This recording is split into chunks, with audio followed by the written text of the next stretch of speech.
Percy's ghostly trick. And every year on the date of the accident it runs again, plunging into the gap, shrieking like a lost soul. Percy, what are you talking about? The ghost train. Driver saw it last night. Where? Asked Thomas and Toby. He didn't say, but it must have been on our line. He says ghost trains run as a warning to others. Ooh, he went on, it makes my wheels wobble to think of it. Pah, said Thomas. You're just a silly little engine, Percy. I'm not scared. Thomas didn't believe in your ghost, said Percy next morning. His driver laughed. Neither do I. It was only a pretend ghost story. Percy was disappointed, but he was too busy all day with his stone cars to think about ghosts. That evening he came back light-engined from the harbour.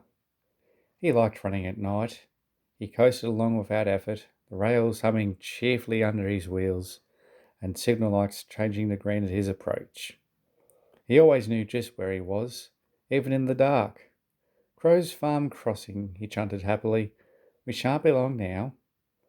Sam had forgotten that Mr. Crow wanted a load of lime taken to 40-acre field. When he remembered, it was nearly dark.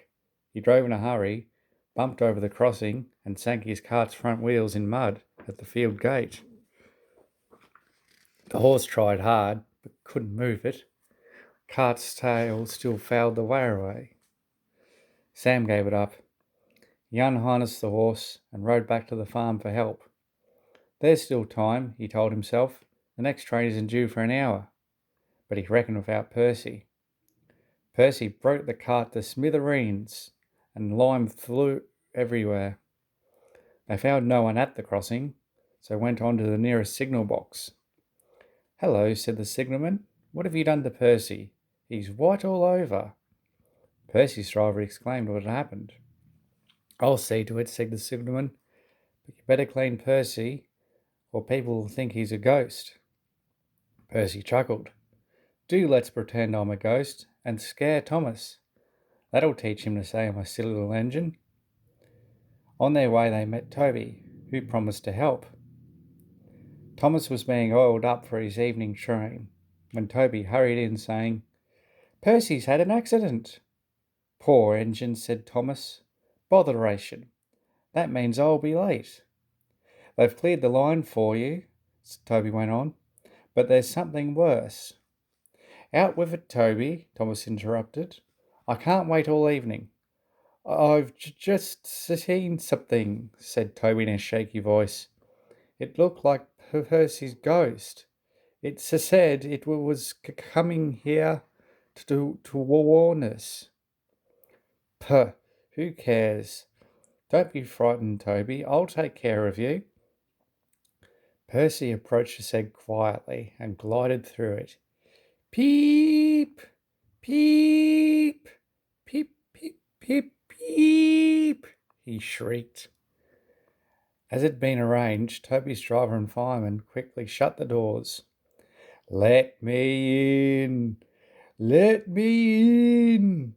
Said Percy in a spooky voice. No, no, answered Toby. Not by the smoke of my chimney, chim. I'll chuff and I'll puff and I'll break your door in. Oh dear, exclaimed Thomas. It's getting late. I'd no idea. I must find Annie and Clarabelle.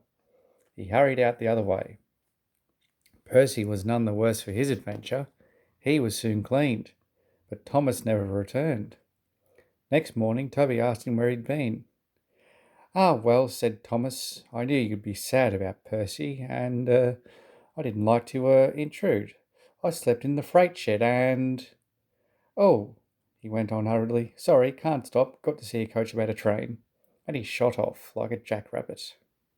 Percy rolled up alongside. Well, he exclaimed. What do you know about that?